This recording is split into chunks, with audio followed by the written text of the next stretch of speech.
Next Saturday is Radha Ashtami, so I have been asked to speak a little about Radharani.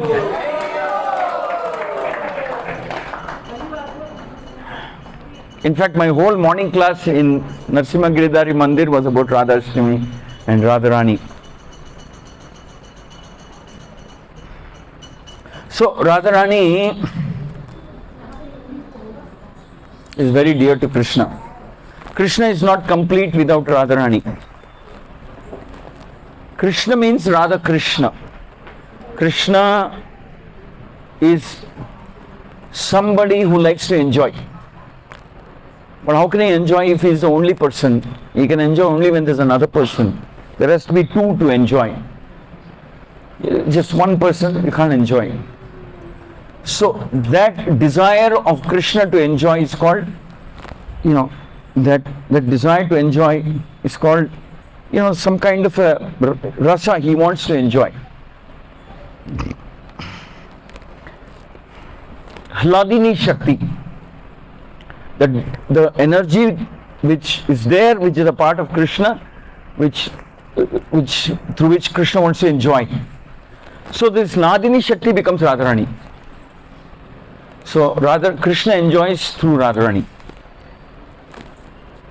In other words, Radharani is created by Hladini Shakti, or Radharani is Hladini Shakti, and she appears only to give pleasure to Krishna. She appears only to give pleasure to Krishna. So Krishna enjoys Radharani's association, Radharani gives pleasure to Krishna. So it's a perfect jodi, perfect. The Shaktiman, the Shakti. The enjoyer, the enjoyed. So Radharani is the most perfect example of one who serves Krishna. Alright? So we know that people can serve Krishna in different mood. There is the Sakhya Rasa, Dasya Rasa, Shanta Rasa, Vatsalya Rasa. But there is another rasa called Madhurya. And in Madhurya Rasa, all other rasas are contained. Radharani was in that Madhurya Rasa. All other rasas are contained. So there is friendliness, there is this, there is motherly feeling, there is affection, there is serving, etc. And much more than all of these put together is Madhurya. Madhurya Rasa means the mood in which typically a lover would serve her lover, or a wife would serve her husband. Everything, all included. Radharani was in that mood to serve Krishna.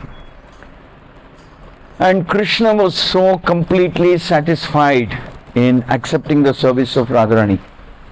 Very, very satisfied. So then, if Krishna is so completely satisfied by accepting the service of Radharani, then why is there Lakshmi, why is there Rukmini, why Krishna married so many queens in Dwarka, like that? But Vedic scriptures explain, the Acharyas explain that all these various living entities who are serving Krishna in a bit of this Madhurya Bhav, like the wife serves the husband, are actually expansions of Radharani. So when Krishna looks at them, in one sense he is seeing Radharani only. They are expansions of Radharani. Radharani also has so much desire to serve Krishna that she expands unlimitedly. Expands into unlimited forms. And there are three principal categories of, shall we say, Madhurya Bhava. Three types of Madhurya Bhava is there. One,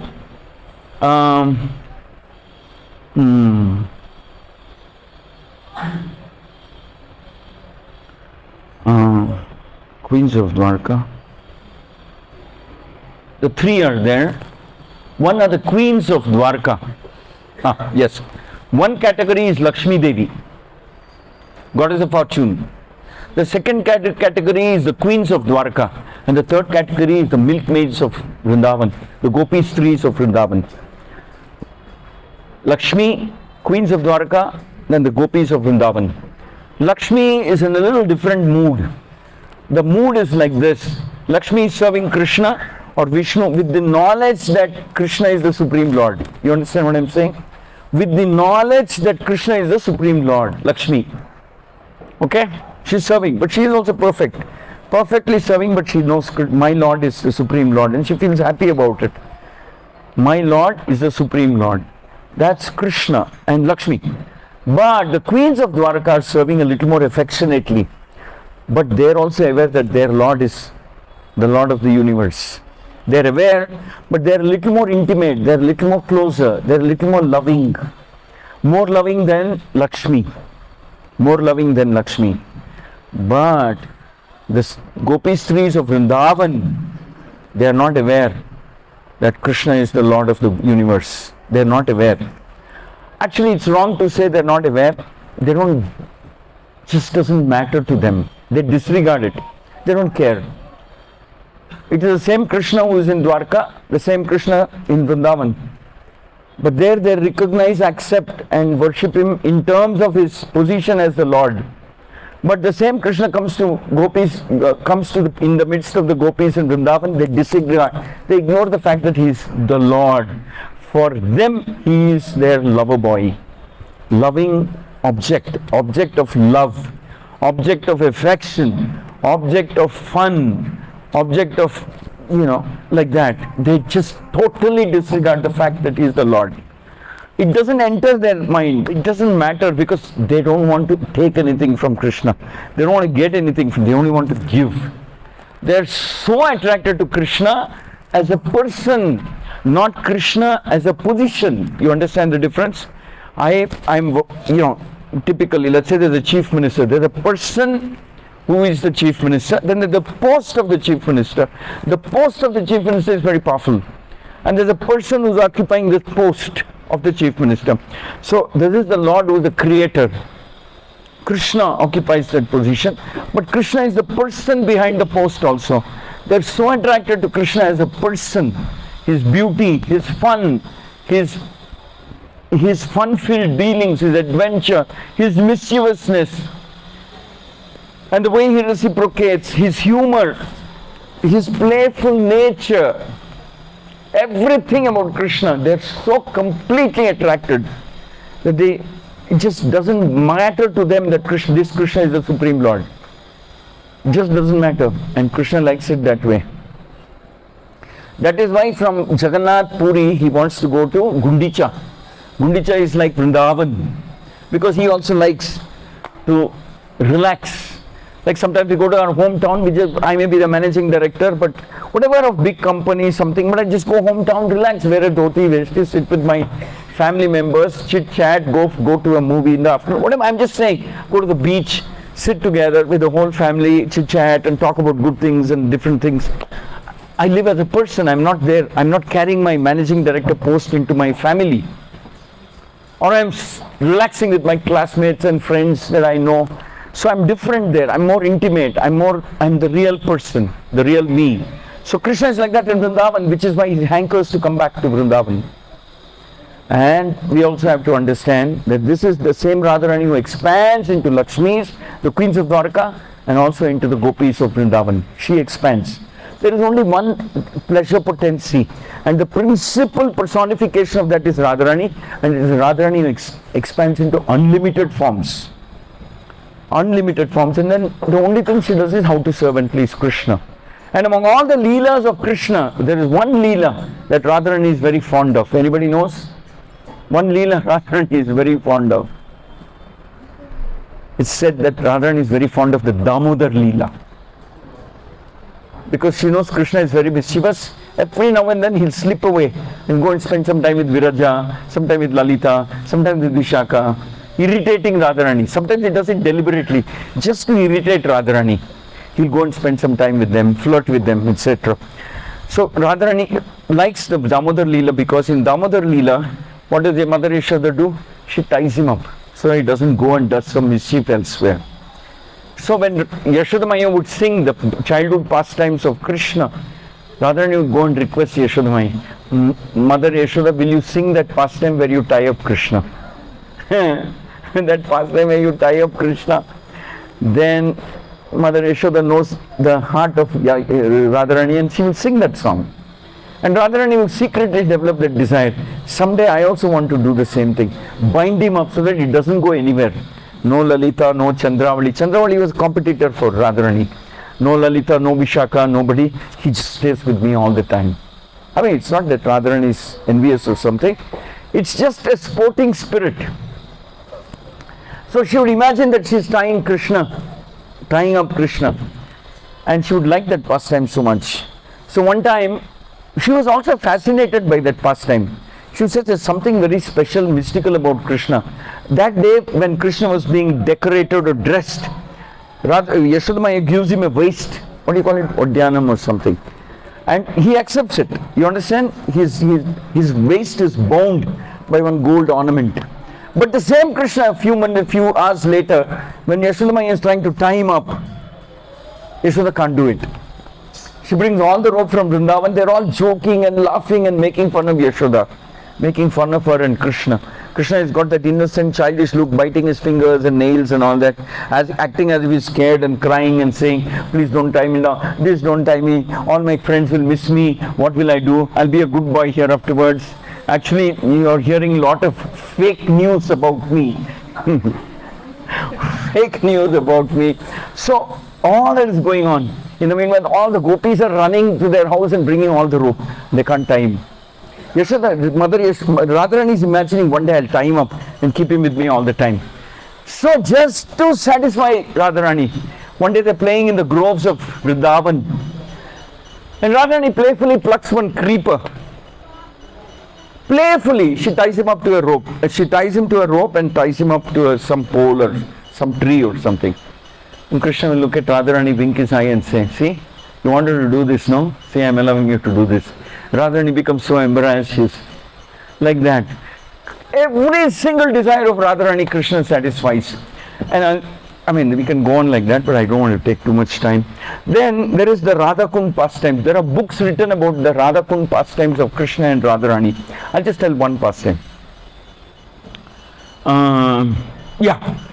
One pastime, special pastime explaining the glory of Vrindavan. How Vrindavan is very special. Vrindavan is not ordinary material world. It's a piece of the spiritual world which has come here. Okay? So one time when it is said, it is said that many yugas or years after Krishna appeared in Vrindavan, there was a huge thunderstorm one time, big thunderstorm. And there was one devotee of the Lord who used to regularly go to Radha-Kund, chant Krishna's name, remember the Leela, perform parikrama, offer seva, different types of seva to the Vaishnavas, the sadhus and others who would come there. Very simple man, very simple devotee, but very sincere, hearty devotee of Krishna. So he is going around and whatever, planting trees, serving the Radha Kund, like that. So there's a heavy thunderstorm, he doesn't know what to do. He takes shelter inside a hollow trunk of a kadamba tree on the banks of Radha Kund. He goes inside the hollow trunk of a kadamba tree on the banks of Radha Kund. And it's raining, thunderstorm, he's sitting there chanting Krishna's name. He's thinking, maybe when Radharani and Krishna also were there used to be thunderstorms, I wonder what they would do, where they would go and hide. Like that he's just thinking innocently. Then, because he's a pure devotee, he's a nice devotee, the trees will talk to each other. There's kadamba tree, there's few more kadamba trees. They say, see, this sweet devotee has taken shelter of you today. Why don't you give him some special mercy? Yes, he's sitting under your inside the hollow of your trunk. So that tree will say, I can't do much, I am just a hollow of a tree. Why don't you people, all you trees, show special mercy? So this boy is sitting there, there's thunderstorm, rain coming, and suddenly from one of the trees, a beautiful peacock bursts out. And in the rain, this peacock is dancing. Then from every tree, different trees in that area, peacocks will come. They come in front of this hollow of the tree where this boy is hiding, and they're dancing.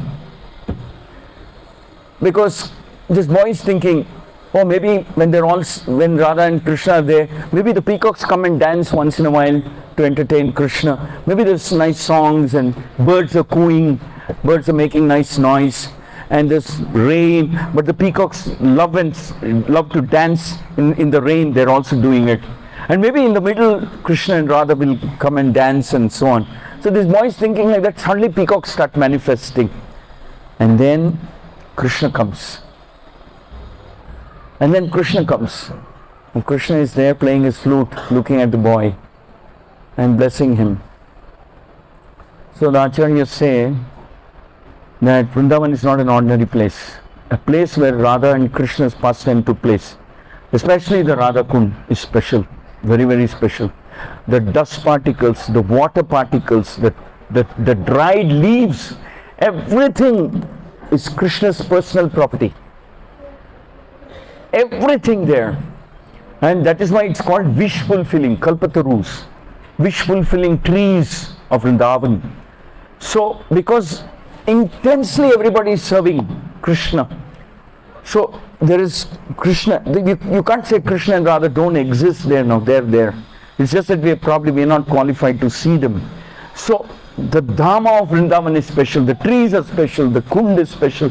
The water is special. The weather is special. The peacocks are special. Everything in Vrindavan is so special that even thinking about Vrindavan is special. Even thinking about the pastimes of Krishna in Radha Kund is very special. So like that we go on. But ultimately, the takeaway is that we pray to Radharani saying, you're serving Krishna so perfectly. Krishna becomes so, what is the right word? So obliged to you. Krishna becomes surrendered to you. Krishna becomes completely controlled by your love. Radharani, please engage us also in the service of Krishna. Please bless us so we develop taste for bhakti. Please engage us also in the service of Krishna. Exactly like how we are doing. And Radharani is more than happy to engage everybody in the service of Krishna. Hare Krishna, Krishna Krishna.